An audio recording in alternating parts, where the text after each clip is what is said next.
¿Alguna vez te has preguntado por qué se sigue un patrón nefasto una y otra vez? ¿Y si el verdadero problema de Bolivia no fuera la pobreza, ni la geografía, ni el destino, sino nuestra incapacidad de aprender de nuestra propia historia? Hace más de 100 años, don Alcides Árguedas lo advirtió. Un país que no se conoce, vive desorientado y sin rumbo. Este video explica por qué, después de 200 años, seguimos disputando el Estado como un botín y no como un proyecto colectivo. En el libro Bolivia, 200 años de saqueo, historia de un Estado contra sí mismo, 1825-2025, nace una pregunta incómoda. ¿Por qué Bolivia, desde 1825, tropieza siempre con la misma piedra? ¿Por qué el Estado nunca termina de constituirse? ¿Por qué las élites cambian de apellido, de ideología o de traje, pero no de comportamiento? Durante un siglo buscamos las respuestas afuera, la geografía, el clima, la pobreza, pero el problema real estaba dentro, en las lógicas de poder. El país nacía exhausto económicamente, con más de 10.000 minas que habían sido abandonadas y con un funcionamiento precario de pocas de ellas. Tardó varias décadas en recuperarse cuando surgen los Barones de la Plata. Es el caso de Narciso Campero, de Gregorio Pacheco y sobre todo Aniceto Arce. Las grandes minas de plata estaban alimentando parte de la economía del país. Entre 1860 y 1880, Huanchaca se convierte en el punto de referencia más importante de la producción minera de la plata. Eso le da sentido al nacimiento del ferrocarril. El presidente Arce hace confluir sus intereses con los intereses de la patria. Mientras tanto, la economía seguía el mismo guión de la colonia. Primero la plata, luego el estaño. Mucha riqueza para muy pocas manos. Las élites mineras se hicieron millonarias, pero jamás contribuyeron ni construyeron un capitalismo nacional. Bolivia modernizaba minas, pero no escuelas. Actualizaba fundiciones, pero no hospitales. Integraba mercados internacionales, pero no su propio territorio. Para 1925, al cumplir 100 años, Bolivia estaba pobre, dividida y capturada por redes clientelares. Ya habíamos perdido el mar y muchos problemas se cernían sobre nuestra patria. 1932. La Guerra del Chaco fue un terremoto moral. Excombatientes denunciaron corrupción, negligencia y favoritismo. En 1937, don Alcides Árguedas escribió en el diario que el conflicto no creó héroes, sino nuevos ricos amarrados al Estado. Posteriormente, la revolución de 1952 prometió romper ese orden. El MNR expulsó a los grandes barones de la minería, pero dejó intactas las estructuras intermedias del poder. La nacionalización cambió a los dueños, no la lógica.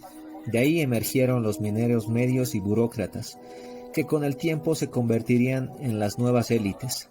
Después llegaron las dictaduras, Banzer, García Meza, Natush.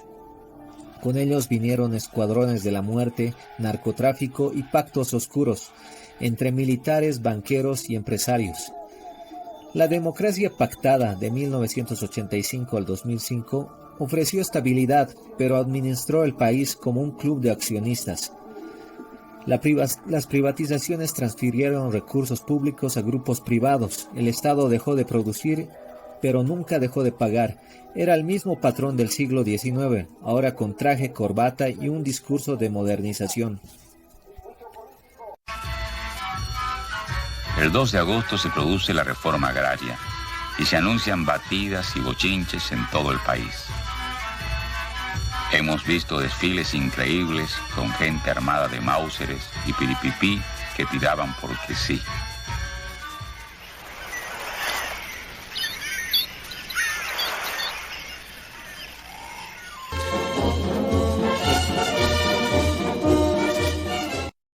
La etapa que va de las dictaduras militares a la democracia pactada no representó una ruptura histórica, sino una continuidad adaptada a nuevos lenguajes. Las dictaduras expresaron de forma descarnada la naturaleza del Estado boliviano, un aparato capturado por intereses privados, militares y transnacionales, sostenido por la represión y el saqueo. Entre 1964 y 1982 no se gobernó para construir nación, sino para garantizar privilegios y administrar negocios. La violencia no fue una desviación del sistema, sino un mecanismo de funcionamiento. El retorno a la democracia en 1982 tampoco significó una regeneración institucional. La crisis económica y la tutela de los organismos financieros internacionales impusieron un modelo que profundizó la dependencia y desmanteló lo poco que quedaba del Estado productivo. El Decreto Supremo 21060 marcó el tránsito de un Estado autoritario a uno abdicante.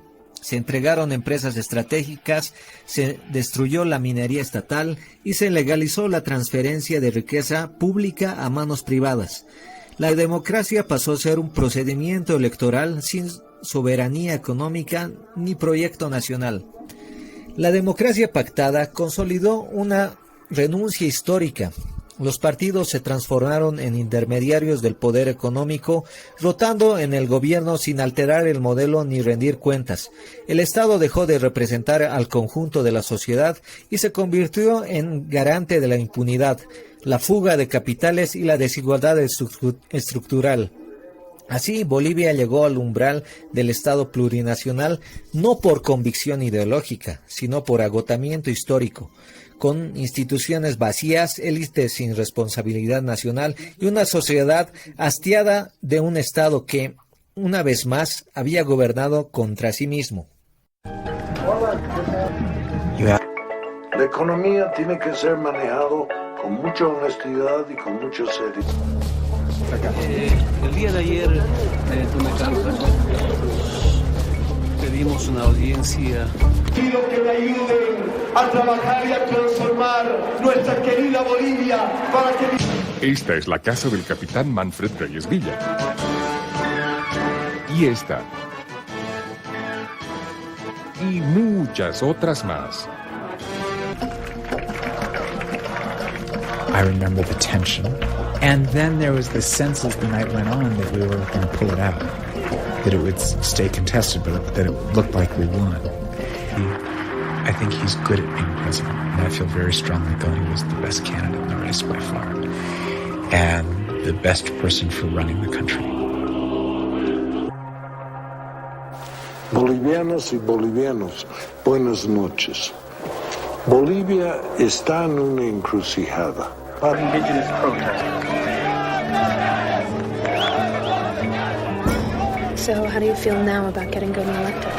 I don't have any doubt now, and I didn't have any doubt during the election, that's why we went to work for him, that this guy had the best formula for helping this country rise out of dire poverty.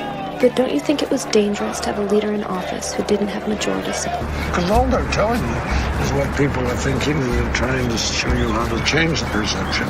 But it's hard to sell people. Only in the United States can you think that advertising will fix it all. It won't. It won't. Only in the United States can you believe that people can be changed by information. Bolivia's new president, Carlos Mesa, took office after weeks of violent protests against his predecessor, Gonzalo Sánchez de Lozada. El 2006 llegó un cambio histórico. Por primera vez en Bolivia, la mayoría popular toma el poder político. Pero aquí viene el giro. El proyecto que prometió refundar Bolivia terminó repitiendo varias lógicas del viejo estado patrimonial. Hubo bonanza económica, sí, pero no una transformación del sistema educativo, ni el de salud, ni el de la capacidad industrial del país. Mientras tanto, surgieron nuevas élites, cooperativas auríferas, una burguesía comercial aymara, agroindustriales fortalecidos y empresarios conectados al aparato estatal. Se habló de descolonización, pero el extractivismo se volvió más profundo y más diverso. Para el 2020 el modelo estaba agotado y la crisis del 2019-2020 volvió a mostrar la misma fragilidad histórica, un Estado dispuesto y disputado como botín, no como proyecto.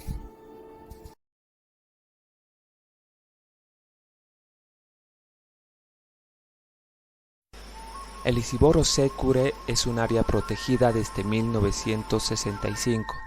Se estima que existen 2.500 especies de plantas y cerca de 800 especies de animales.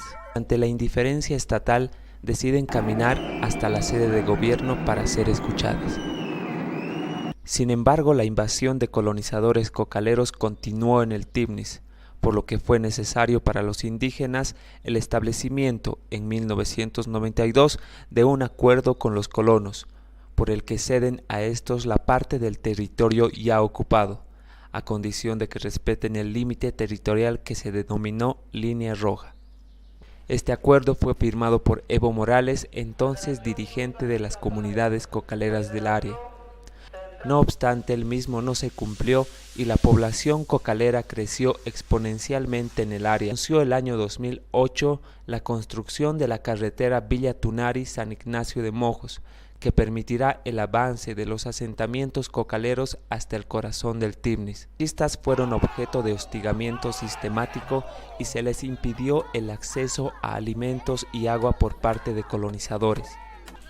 Hechos que desembocaron el 25 de septiembre en una violenta intervención policial.